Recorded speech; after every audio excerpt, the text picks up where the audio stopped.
Hello everyone, and now welcome to game 2 here. Wow, game 2 here on Entombed Valley. I forgot the name of the map for a second. I was just like, oh my gosh, brain fart. Alright, game 2 here on Entombed Valley, and Grubby this time spawning as the green Protoss. Perhaps Lucifron. So I was like, you know what, maybe the Esports gods were punishing me for stealing your color. Let me give it back to you, as Grubby is on the top right hand side of the map, green Protoss. Meanwhile, on the bottom left-hand side of the map, we see Lucifron as the blue Terran. Now, Lucifron, I felt, played a superb game with that beautiful head fake. He was able to confuse Grubby for quite some time, forced him to go into a robotics facility, forced him to get a lot of observers, thinking that aggression was coming. Lucifron had a much stronger economy in the early portions of the game, but that didn't translate to the victory. Where Lucifron excelled in terms of macro, he did not excel in terms of micro, losing control of his units a number of times. And as soon as he lost control of those units, things started to go very, very well for Grubby. A probe now making its way across the map. This is going to be a full cross spawn, and Grubby will find his opponent rather quickly. Now, is Lucifron perhaps going to set up a supply depot here to wall off again? That doesn't seem to be the case. And without this wall off, the probe is going to be able to just simply walk in and figure out what his opponent is trying to do.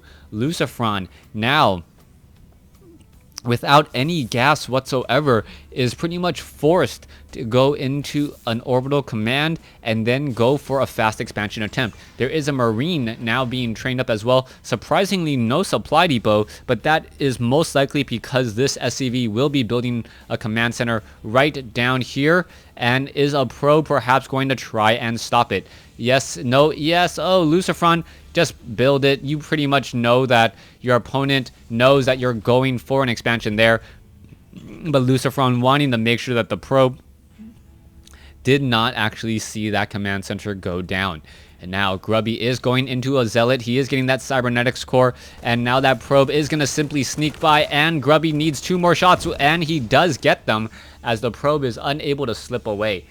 Now, at this stage, I think Lucifron needs to set up a bunker here. Otherwise, this one early Zealot could cause some problems. No, instead, a Nexus of Grubby going to be coming in. And both sides having a bit of a gentleman's agreement, saying, you know what, you're going to fast expand, I'm going to fast expand. And at the end of the day, we're both going to have very, very good economies and duke it out with very large armies. Lucifron still training up more and more Marines now, setting up 4-5 barracks in total. And is he perhaps going to be going for that mass Marine strategy? 5 barracks and all of this. Let's take a look. Lucifron doesn't have that many SCVs. This is one of the weaknesses of Terran compared to Protoss, where the SCV needs to essentially babysit the building in order for that building to be completed, as opposed to warping it in and then walking away. Now, if Lucifron does try to test this front door with a Zealot, there should be more than enough Marines here coming off of these 5 barracks to really shut him down. You can see 5 Marines are already in position. A Zealot may try to slip by here, and it looks like it is going to be doing exactly that. Nope, the Zealot does decide to back away, as we now see 8 Marines already in total moving out. The Marines now simply going towards the Zealot. The Zealot is going to easily get taken down, only taking, what, 36 points of damage on that Marine. And now with more and more Marines being added, Lucifron is going to be in a very strong position of 5 racks here, but he's not really training up and utilizing all 5 of these barracks at the same time. He is also nearing supply block, so he does have to be careful about that. Double mules here, as we now see a backdoor, essentially a backdoor out of position pylon by Grubby, which may be able to warp in a whole bunch of units and just rush inside the main base. That's exactly what we're going to see. It is going to be 2 stalkers now making their way in, but at what cost? Grubby, it may end up losing this Nexus very, very easily, as we see a dozen Marines now make their way in. Stalkers, SCVs. The SCVs are very crucial to this attack, and a beautiful warp in stop here prevents any reinforcements. Stalkers now trying to engage the Marines, now trying to focus down the Sentry. The Sentry, Stalkers with Guardian Shield not working out well, as the Stalkers now need to fend this off here. We are now down to 6 Marines. Are the Marines going to finish off many of these observers or probes? It does look like it, as the Marines are now down to about 5. 4 we go. 3, 2, 1, 0. But how many workers were lost? 9 workers killed. Harvester count is now 24 to 24. And normally that would sound like everything is even. The difference, though, is that Grubby has been chrono boosting out workers, meaning that he should have a stronger economy to make up for the fact that Lucifron has mules. Now adding in a tech lab, Lucifron finally getting up this double gas here in the main base. And now we see Lucifron playing on the defensive. SCVs are on auto repair, or are on repair to finish and help this bunker. Stalkers here and 1 Sentry are not going to be able to finish this off at all. Simply just walking forward, taking a little bit of damage, and now being forced to walk back once more. Grubby sitting at 50 over 52. Lucifron sitting at 60. A significant advantage still, as Grubby is about 20% behind in terms of overall supply. Grubby now sitting at 35 compared to Lucifron's 32. We don't see an additional command center anywhere that I can spot. And what is Grubby's follow-up going to be? Grubby now transitioning instead into a robotics facility. Meanwhile, we should be seeing a factory come in momentarily. Yes, there is that factory. And with that factory, I do expect to see a starport following shortly thereafter, as I can't imagine that Lucifron would forego all of his barracks building to now transition into tech. There is that starport now being placed down. You can see a reactor being built by that factory. You can see double training of medevacs momentarily, as Stalkers are simply lining outside, making sure that any Marines that try to slip by will get shot down. We are now going into a robotics bay by Grubby. Robotics bay means that, well, we are going to have observers, or not observers, Colossi in just a moment. There's that observer now on the move. And with Colossi, this Marine infantry force is going to get taken down rather quickly unless we also see Vikings. Now, this is going to put Lucifron in a bit of a predicament. He needs to train up medevacs and Vikings at the same time. So I assume he will go from 4 to 6 medevacs and then try to get 8 to 12 Vikings in order to shut down those Colossi. Now, it looks as though Grubby is ready to take up another expansion here. 1-1 upgrades now underway. Double engineering bays now just starting the weapons and eventual armor upgrades. I believe Lucifron just waited on the gas.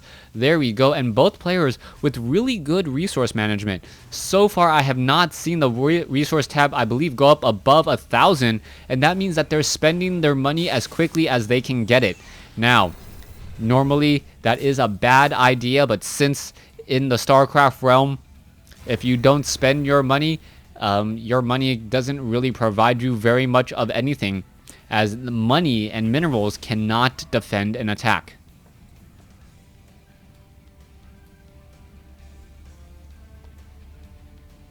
Zealots, sentries, stalkers all in position. 1 Marine simply walking through gets taken down in just a moment there, as we are now going into another Colossus. 2 Colossi out. We are now seeing the double training of Vikings, as 1 Stalker or 1 Zealot isn't going to be able to get underneath in time. Oh no, not quite. And that Zealot, a day late, $1 short, is not going to delay this orbital command at all, and will simply get taken out by this platoon of Marines. 32 Marines now working together, and Lucifron is once again in a very good position and should be able to cruise on into the mid-game. He has his 3rd expansion up. It is operational. Harvester count is sitting at 56, so he's not quite getting no diminishing returns, but it's still not a bad situation for him, especially with the fact that he's able to triple train up SCVs, which is exactly what he is doing now. And the question and the follow-up question will be, where will he take his next base? Grubby has been utilizing this proxy pylon for quite some time. He's going to see that pylon there now, and is he going to attempt to destroy it? I do believe so. He's going to follow up with it in just a second. Grubby now getting level 2 weapons and armor upgrades. I believe he does have the extended thermal lance range completed just moments ago, as Lucifron doing a little bit of clearing out that pylon there. Now, Grubby is perhaps expecting a drop of some sort. This is the standard drop timing or Banshee harassment timing off of 2 or 3 bases. You can see, though, Lucifron is not playing a conventional game, meaning that all of these stalkers here are not doing anything of importance.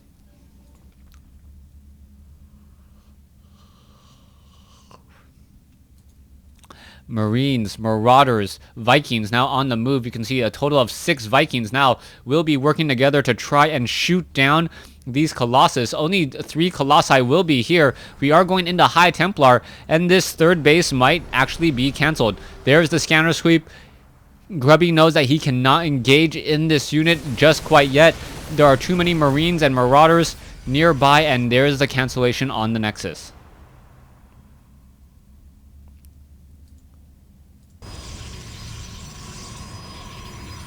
With that said, a ninja expansion now being placed down by Grubby here on the top left-hand side of the map. And I actually had a viewer ask me, what's the difference between a natural expansion and any other type of expansion? I normally like to differentiate between ninja expansions and natural expansions. Natural expansions are the standard progression or the standard order of things where you would assume you are going to expand next, and your opponent knows that you're going to be expanding there. A ninja expansion is an expansion like this where Grubby really has no business being in the top left-hand side of the map yet. He's going to have more ground to cover, and all that he can really bank on is the fact that Grubby is not going to spot this. If Grubby actually spots this base over here on the top left, there's no way he can easily defend, especially without especially with only 1 pylon here, as Lucifron can be very, very smart and simply take it down in 1 blow, meaning no warp in reinforcements. Now, Lucifron is sitting at 196 over 200. Grubby is at 157, and Lucifron is looking like he's in absolute control of the game. What is he going to be doing next? It looks as though, yes, 1-1 upgrades now coming in, 2-2 upgrades about to finish, but 3-3 upgrades for the Protoss. This arms race is really, really looking interesting and really strong now, as the Vikings are now 12 in number and should be able to 2-shot a Colossus, assuming no Guardian Shield. Colossus now making their way over here. It looks like some long distance mining is happening. Vikings, do they know about that expansion? Yes, they do know about it on the top left, and they are trying to make a move in here. However, Zealots, Stalkers, High Templars are in position, and this is just an absolute nightmare for Lucifron. Lucifron, getting off some EMP shockwaves and also getting off some snipes, taking down some units here as the Vikings do not want to go up against those Stalkers, but the Stalkers do not want to go up against the ground force. So who comes out on top? There is some Psystorm coming in. Zealots now leading the charge. Meanwhile, Zealots are leading the charge off over here. Both sides are still fighting it out. Where are the Colossus? They are now in the backfield, not being used, as a Psystorm now quickly comes in. The Ghost walk through the storm, and now these Stalkers are going to get taken down. Grubby in a rather strained situation. Is he going to be able to do anything, as we see another EMP round come in? Colossus are in position here. Do we have enough High Templars with Psystorm power? Yes, they do. And if they can get a good storm on some of these Vikings, there's not much that Lucifron can do, but Lucifron still with about a 20 supply advantage.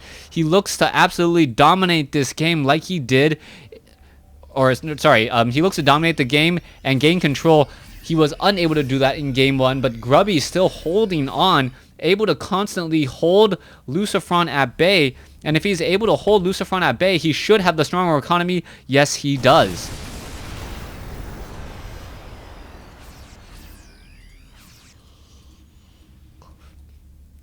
Two upgrades with level 1 ship upgrades now coming in. We'll be able to do 300 damage or 360 damage, almost able to one-shot Colossus if they actually worked all together and focused down the target. Perhaps Another 2 to 3 Vikings should be just enough to focus down these Colossi and take them out, allowing them to transform into ground mode and perhaps wreck the rest of the Zealot army that way.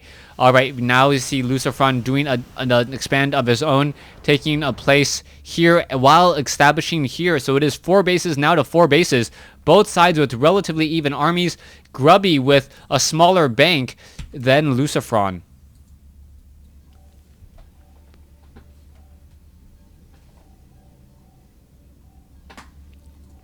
Here we have it, Zealots and Archons now working together. Here comes the attack, here comes the flank. Are we going to get some EMPs? No, we do not. Scanner sweep now coming in, and oh, there is a double snipe counteracted by a feedback. And now are we perhaps going to get one more feedback there? No, I do not believe so. The High Templars are now essentially out of energy. And without energy on those High Templars, he cannot really choose an engagement here unless Lucifron is out of position. There's a Psystorm. Vikings now flying over that. A whole bunch of Zealots not amounting to much, as the Zealots cannot attack air. Archons now making their way in, but now pushed away by the rest of the ground army. Grubby with one Archon in the open field. It looks like Lucifron is deciding not to chase it. So Grubby lucking out with a very expensive, 100, 300 unit.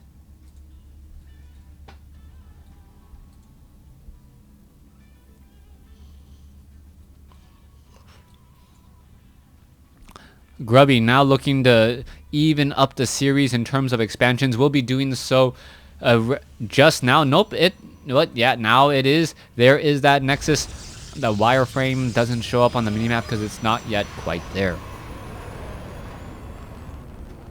Marines now still backing off. Lucifron perhaps losing his way a little bit, and now I heard a nuclear strike has been called, and there it is, taking down a lot of units there. 11 kills as another nuke now coming in.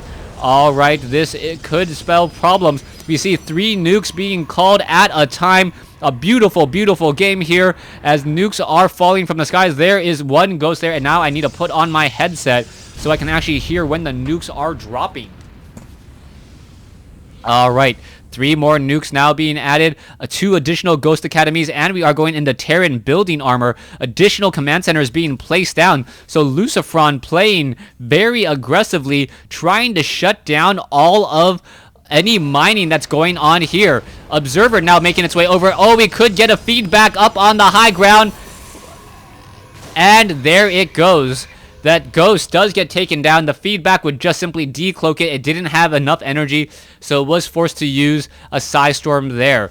All right, an engagement now coming in. Zealots out of shields, and now in comes the attack once more. Zealots trying to clean this up, will be able to do so, as we now see a defensive nuke being called into play. There is some EMPs. Colossi Vikings are going to be engaging. Are those units going to be able to retreat in time? And I do believe so. That nuke, oh, one ghost.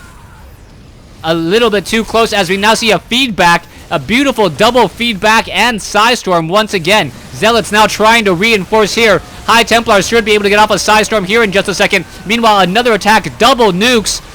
Or a single nuke isn't going to be enough. An Observer now in position. A scanner sweep needs to come down, and it will take down that Observer. All right. Lucifron now over here on the top left. A beautiful game utilizing a heavy nuke strategy. Ghost now looking to come in. And there is another Psystorm on both sides, pushing back some of these units again. High Templar taking a little bit of damage there. Are we going to see a Psystorm here? There it is, as the Archons now making their way in. Vikings now trying to engage. Zealots coming in from the far side here, as we do have a backdoor pylon completely flanking Lucifron. More feedbacks coming in. Medevacs are going to get taken down. And wow, a beautiful play, as now Lucifron does have 2 Marines up here on the high ground. What is going to be happening next? All right, it sounded like a nuke was being launched, but I didn't hear the nuke has been detected. All right. Now trying to mineral or strip mine this base here. We do have another orbital command in position. We have multiple orbital commands here. So we have a total of 7 orbital commands to call it down. Meanwhile, Archons are getting destroyed, or pretty much getting all of their shields removed. That Archon cannot be leading the charge. It's going to get taken down rather easily. Nope, that Archon brushing with death and able to live to tell the tale. That Archon will be able to regenerate shields in just a moment, as that Marine could have actually taken down that Archon with little to no effort. Now coming back over here, there is a planetary fortress. There are double Ghost Academies, the nuke silos ready to go. 148 supply versus 166. SCVs now being transferred over, as the planetary fortress with 5 armor should be able to hold off this attack, as those zealots are not going to be able to make their way through. A Storm, however, stopping much of the damage that was being repaired. All right, Archon apparently autosec tracking. Yep, autosec tracking. The additional +1 range, keeping that Archon in range there. Storm now coming in. Are we perhaps going to see some more Storms? Oh, beautiful EMPs.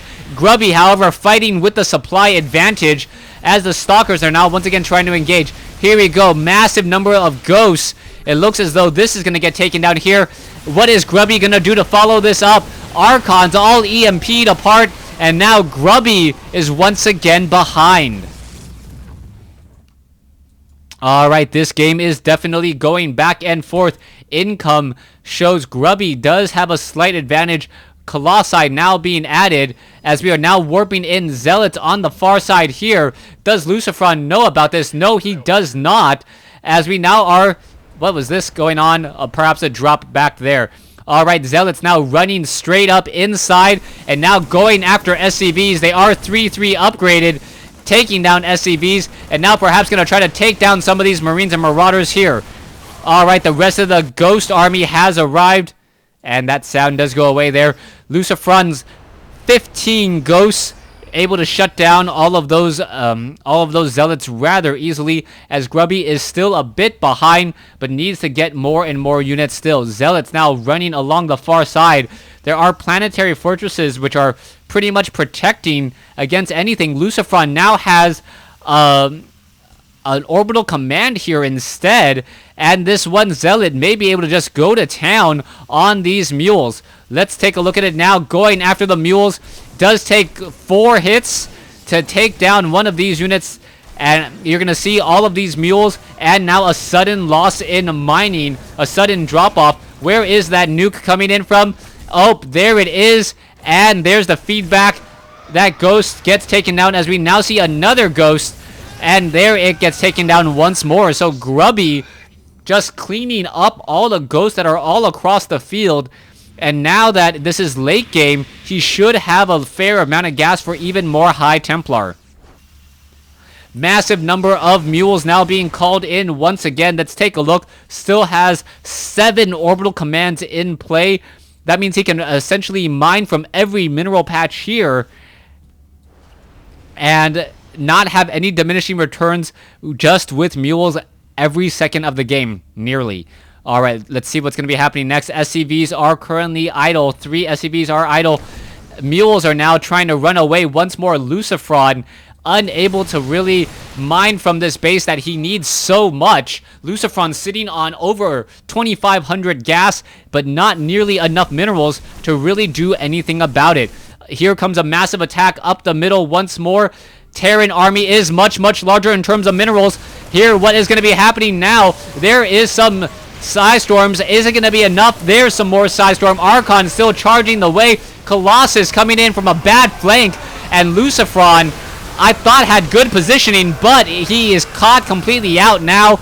And Grubby, with a 40 supply advantage, takes the game. I actually need to see what happened in those final, in that final minute. That was a really good engagement. All of a sudden, it looked like Grubby should not have been able to take this. You can take a look at the army composition. Almost 10,000. The resource difference between the armies is absolutely huge. What happens here? Let's keep track of the minimap. Zealots are now going to try to take down these destructible rocks here, I believe. And we now see a very, very good flank. There are 3 Colossi on the left. A very strong, deep push here. Archons are in position, and now we're going to see an attack from the back, completely catch a lot of the Marines out. The Vikings are there. Storm, Ghosts are just constantly on the run, and we can see a beautiful Psystorm on a pack of ghosts, and that's pretty much all it took. All of those ghosts were so grouped together. Ghosts are very, very expensive units at 150, 150.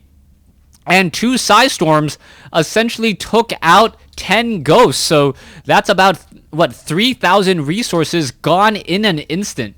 Thanks for watching. Thanks for listening. Hope you guys enjoyed this best of 3 classic Warcraft 3 players playing StarCraft 2.